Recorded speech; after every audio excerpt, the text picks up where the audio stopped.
Hi everyone, this is Esme here to give you a astrology plan with me mini forecast for the week of January 8th through the 14th. So I will start here with my planner.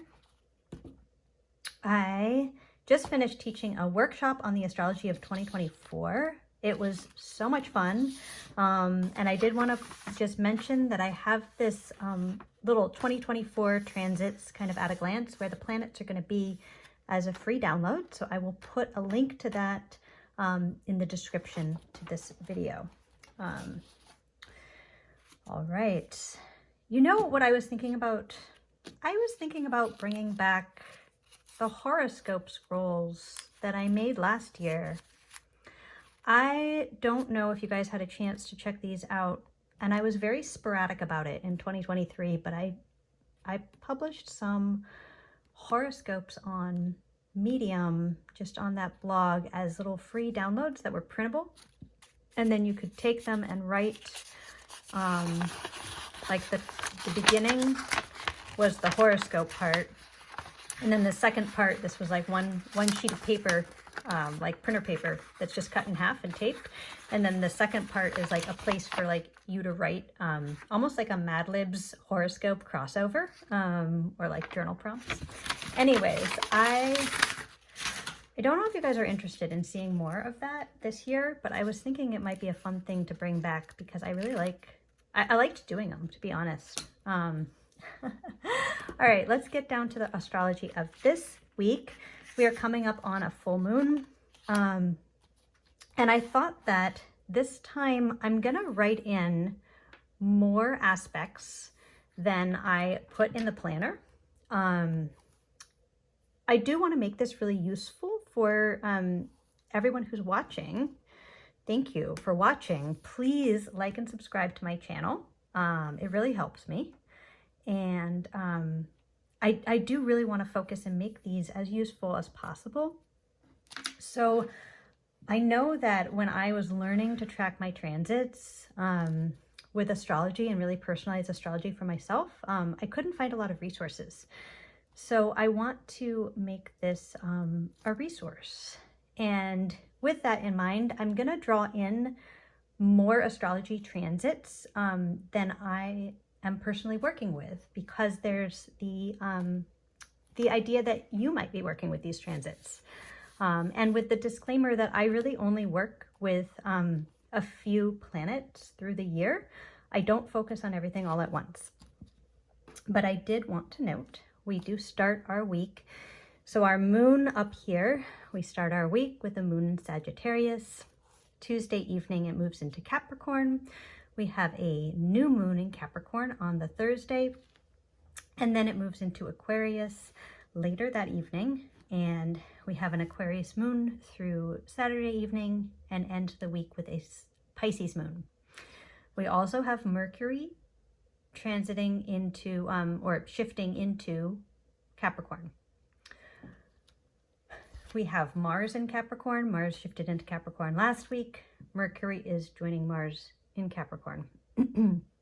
So we're really going to be feeling the Capricorn energy. I don't know if you guys have been already feeling that or seeing that maybe come up in your charts. So other aspects that we have this week that you might want to pick and choose from, depending what's coming up in your chart and what's most interesting to you. On Monday, we do have Mercury squaring Neptune. And Neptune in Pisces, 2024 is actually the last full year that Neptune will be in Pisces. In 2025, Neptune will shift into Aries. So this is our last full year of this Neptune transit. And it might be something that you choose to bring more into your awareness. And Mercury is certainly a wonderful aid in bringing anything more into your awareness or delivering messages from a planet. So Mercury square Neptune might be a potent time to start working with that. On the 9th, we have the Sun trine Uranus. And you'll have to excuse my handwriting. I probably could have found a better pen to be writing with. I love these Sharpie S gels for like planning, but a felt tip might have hidden my my messy handwriting a little bit better with these. And then on Wednesday, we do have the moon conjunct Mars. And given that Mars just recently moved into Capricorn, having the moon conjunct Mars might be a nice time to just kind of say hello to this energy. Kind of check in and see how the energy's been showing up for you, if it has been, and what might be going on there. Then Thursday, of course, we have our beautiful new moon, and Friday we have Mars trine Jupiter. So again, with a trine, as soon as Mars moves into Capricorn, we know that Capricorn, being an earth sign, is going to be trine Taurus, which is another earth sign, as well as Virgo. So we know Mars moving into Capricorn is going to end up trining Jupiter in Taurus, and that is going to happen on Friday the 12th. And sometimes with these, the larger, more slow-moving planets like Jupiter, sure, it's exact on Friday, but you're probably going to be able to, if you're tuning into this energy, you're probably going to feel it for like the whole week, not just Friday. And there's no reason to tune into every single energy. That's a lot. Then Saturday, of course, we have Mercury entering Capricorn. And on Sunday, we have the moon conjunct Saturn in Pisces. So we have the moon conjunct Saturn. Again, this can just be a nice reminder or like inflection point monthly to check in with Saturn when the moon is conjunct Saturn. Especially with these kind of, Saturn is further out. It spends about 2.5 years in each sign. So sometimes it's easy to have a lot of talk about Saturn when Saturn switches sign. And then in the middle of the transit, which is where we are now, 2024, Saturn will be in Pisces the whole year, to kind of have it slip out of our consciousness. And Saturn is really a planet that I think it's super useful to be aware of and to bring into our own awareness. So the moon conjunct Saturn, which happens once a month, can be a nice moment to do that. All right, and that is our week. I'm keeping it super simple this week. I'm just putting down this little washi tape, which is it actually has like sparkles in it, but I think it's it's like a super wintry day. I feel like here the weather, it's been snowing and it kind of feels like we're inside a cloud. So I don't think it's gonna pick up the sparkle, but oh, it does have some sparkle in it, which makes me super happy. All right, and then I do also encourage you guys, if you're just getting started, so here's something I thought of doing. And let me know in the comments if this is useful to you or if it works. But I thought that I would maybe give a transit tracking tip each week for those of you who are wanting to make tracking your astrology transits a more regular part of your practice. And so I thought that the tip this week would be to get your, look at your house keywords by rising sign. This is a little chart that I created. And again, I have these for free download for all 12 rising signs. And so I will put the link to that below.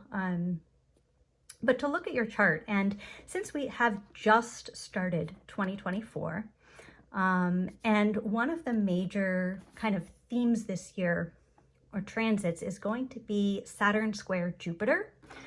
Saturn here in Pisces, and for Scorpio risings, this is the 5th house of play and creativity. For every rising sign, it's going to be happening in a different house, in a different area of our life. But using this example, Saturn in Pisces will be squared later this year by Jupiter entering Gemini. So currently Jupiter is in Taurus, and we're going to have the first part of the year through May to, well, till the end of May to experience Jupiter in Taurus and wrap up any kind of like lessons or messages or topics that we want to wrap up with Jupiter in Taurus. And on that note, we have until then to kind of experience Saturn in Pisces unaspected by Jupiter. And to really get a feel of what Saturn in Pisces is for us before we start adding in the aspect of the square with Jupiter, which is going to come along at the end of May. And Jupiter coming into Gemini will hit an exact square with Saturn in August, and then again in December of 2024, and then a third time in 2025. So really that square is kind of a defining energy of the year. And another reason why I say that is because both of these planets are very slow moving.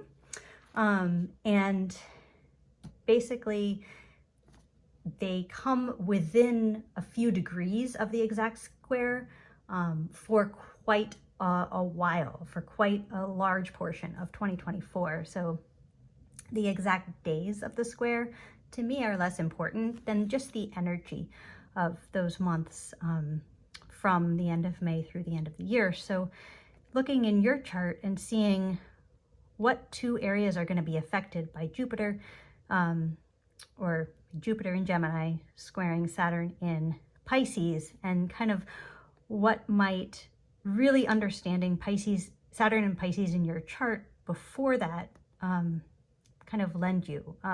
It's almost like when you start kind of like learning to cook and you learn kind of one flavor combo before you like start adding flavors to the mix. So just the flavor of what is that flavor in your life of Saturn in Pisces. So that's kind of like my transit tracking tip for the week is simplify down to the keywords of the houses and look at your birth chart and see what two areas of your life are going to be touched by Saturn and Jupiter in 2024. Alrighty, I am going to leave it there. Again, please like and subscribe to my channel. I will be back next Sunday with another plan with me. Gosh, I didn't do much writing this time, did I? Well, we'll see how these evolve. All right, take care and have a great weekend. Bye.